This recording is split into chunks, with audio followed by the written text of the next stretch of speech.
You know, at least at this point, still perceived, right? So I haven't actually employed it in my clinic, but I think there's a lot of really cool things. One thing that I think is really effective is I think it actually will make communication better, which is kind of counterintuitive because people are like, oh, electronics, we have all these electronic devices and they're hindering our ability to communicate. But with the population that we're targeting, the young adults, the communication barrier is actually more the face-to-face conversation. Like, they're not comfortable answering those questions.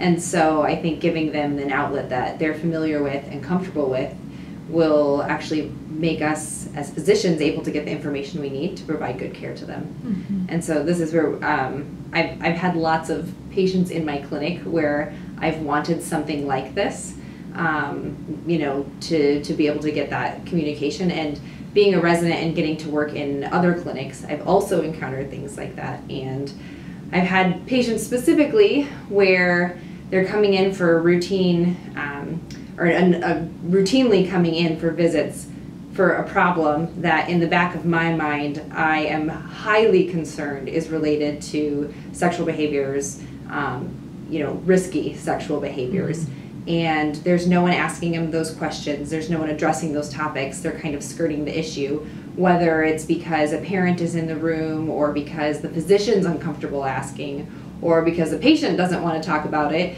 and usually a combination of all of those things.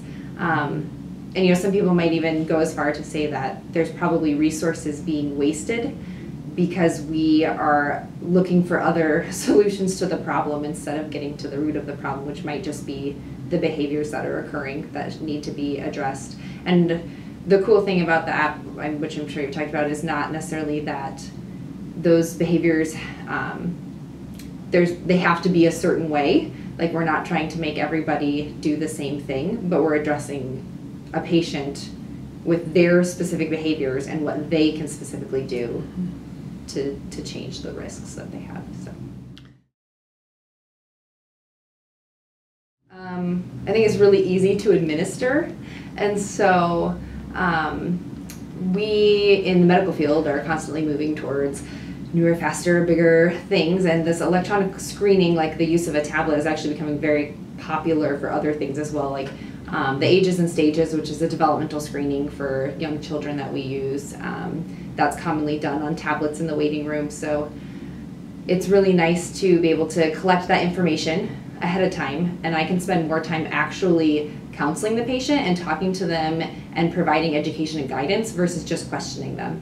And in a time where in a day and age where time is so important in those visits, where we feel like we never have enough time and patients feel like they never have enough time, you really need to maximize what you can do and with the time you have.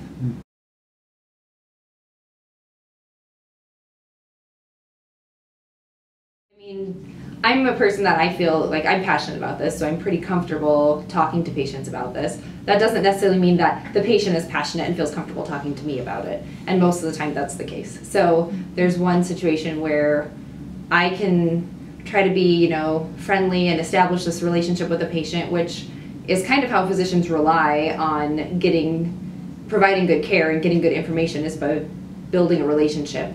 It's hard to do with this age group. So that doesn't really always happen. And so you don't always get the information that you need without a different motive, or not a motive, but a different method to get it. The other thing, I guess, is that just there's not always going to be a provider that wants to ask. There's not always going to be a provider that's comfortable asking those questions. And even across different, like, you know, sexes or sexual preferences, sometimes that can make it even harder to ask too. I know that probably my young female patients are more open with me than my young male patients, and so it provides a way to kind of unify getting that information from patients, no matter who the provider is.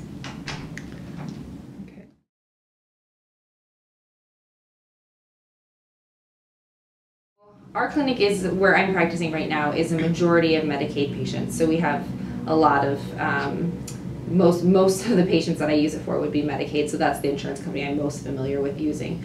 And we've had some hiccups so far, but it seems like in kind of our trial run that we are going to be reimbursed for at least a significant portion of it, if not all of it. There's some details about figuring out which code can I use, and can I use it with a preventative care visit, or can I not use it with a preventative care visit? That's one thing. And then I think with the ICD-10, which is a new kind of coding system rolling out in October-ish, I'm sure there will be a few more hiccups, but that's going to be kind of a universal thing. But it looks like it's going to work, and the last couple I've tried have gone through. So. Great.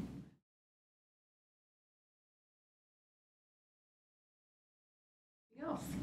Yes, this is my last part. Is I just want to actually put in a plug for you guys for PTS, for the Preventative Technology Solutions team, because you guys have been very supportive.